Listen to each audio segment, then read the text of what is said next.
យក្តៅស្លឹកត្រចៀកខឹងចិនរកស៊ីនៅកម្ពុជាប្តឹងទូតរបស់ខ្លួនថាថៃប្លន់ហុំព័ទ្ធយកទ្រព្យសម្បត្តិរបស់ខ្លួនក្នុងទឹកដីកម្ពុជាអ្នកវិនិយោគិនចិននៅកម្ពុជាឈឺចាប់អស់ការអត់ទ្រាំរងគ្រោះក្នុងទង្វើឈ្លានពានរបស់ថៃដាក់បន្លាលួសទូកុងតឺន័រហុំព័ទ្ធចូលជ្រៅក្នុងទឹកដីកម្ពុជាម្ចាស់សន្តាគារហេងហ្វាំងកាត់ទុកមិនសុខចិត្តនាំមន្ត្រីស្ថានទូតចិនមកកម្ពុជាចុះព្រំដែនផ្ទាល់នាពេលថ្មីនេះរួមទាំងទាមទារឲ្យថៃប្រគល់ទ្រព្យសម្បត្តិទាំងអស់មកឲ្យខ្លួនវិញបន្ទាប់ពីលោកបានបើកអាជីវកម្មសន្តាគារភោជនីយដ្ឋាននៅព្រំដែនកម្ពុជាថៃក្នុងទឹកដីប្រទេសកម្ពុជាត្រូវបានថៃហុំព័ទ្ធយកទៅគ្រប់គ្រងបំពានច្បាប់អន្តរជាតិស្រាប់តែនៅថ្ងៃទី19ខែសីហាឆ្នាំ2026នេះប្រធានបញ្ជាមណ្ឌលព័ត៌មានរួមថៃកម្ពុជាហៅកាត់ថា JIC និងជាមេបញ្ជាការកងទ័ពអាកាសថៃលោកប្រប៉ាស់សុនចៃឌីខំច្រឡោតក្តៅស្លឹកត្រចៀកហៅអ្នកកាសែតមកសម្ភាសភ្លាមឆ្លើយតបអ្នកវិនិយោគចិនដោយបានសង្កត់ធ្ងន់ថាត្រូវបែងចែកឲ្យបានច្បាស់លាស់រវាងវិនិយោគិនចិននិងរដ្ឋាភិបាលចិនការពិតនិងព្រំដែន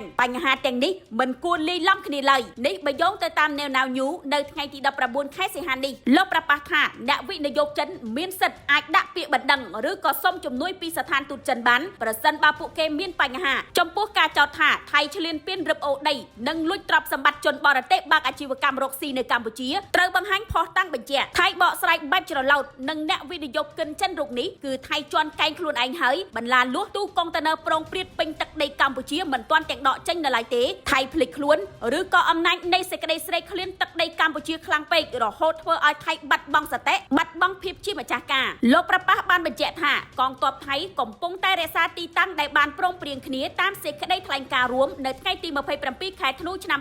2025ហើយក៏មិនបានរុលចូលទៅមុខឬក៏ពង្រីកទឹកដីឡើយការបដិសេធនេះគឺផ្ទុយស្រឡះពីសកម្មភាពរបស់យោធាថៃទាំងស្រុងលើទឹកដីកម្ពុជាបច្ចុប្បន្នលោកបានបន្ថែមថាការដែលឈរជើងនៅតាមខ្សែបន្ទាត់ដែលដាក់ពង្រីកកងទ័ពមិនគួរត្រូវបានចាត់ទុកថាជាការឈ្លានពានឬក៏ការកាន់កាប់ទឹកដីនោះទេព្រោះតែទីតាំងនេះជាផ្នែកមួយនៃកិច្ចព្រមព្រៀងរវាងភាគីទាំងពីរខណៈដែលភាគីកម្ពុជាកន្លងមកបានធ្វើការតវ៉ាជាផ្លូវការជាហូរហែនៅសកម្មភាពឈ្លានពាននិងឈរជើងខុសច្បាប់របស់យោធាថៃលើទឹកដីកម្ពុជាលោកប្រប៉ាស់បានធ្វើការបញ្ជាក់ថាការដែលវិនិច្ឆ័យលើបញ្ហានេះមិនគួរផ្អែកទៅលើការសម្ភាសវីដេអូឃ្លីបឬក៏ការបង្ហោះនៅលើបណ្ដាញសង្គមនោះឡើយលោកបានបញ្ជាក់ថាចំនួនទ្រព្យសម្បត្តិនិងបញ្ហានៃការដាក់ពង្រីកកងទ័ពគឺជាបញ្ហាដាច់ដោយឡែកពីគ្នាត្រូវពិនិត្យឲ្យបានច្បាស់ថាទ្រព្យសម្បត្តិស្ថិតនៅទីណាអ្នកណាជាម្ចាស់ស្របច្បាប់និងភាគីណាមានសិទ្ធិគ្រប់គ្រងលោកថាបញ្ហាទាំងនេះត្រូវដោះស្រាយដោយផ្អែកលើឯកសារ Coordinate ភស្តុតាងនិងយន្តការផ្លូវការរបស់ប្រទេសទាំងពីរមិនមែនសម្រេចតាមវីដេអូ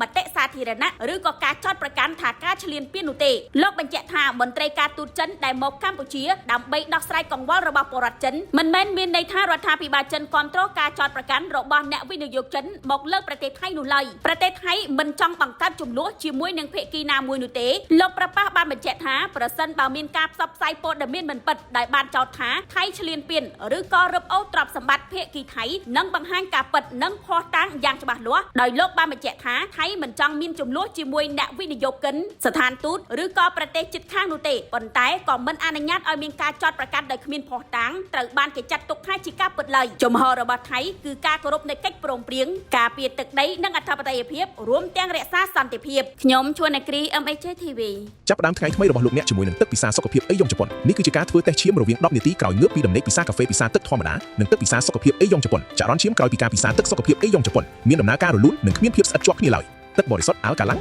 ផលិតចេញពីបច្ចេកវិទ្យាប្រទេសជប៉ុនជួយបំពេញជាតិទឹកដល់រាងកាយគ្រប់គ្រាន់ល្អសម្រាប់សុខភាពគ្រួសាររបស់លោកអ្នកបរិភោគទឹកល្អទទួលបានសុខភាពល្អ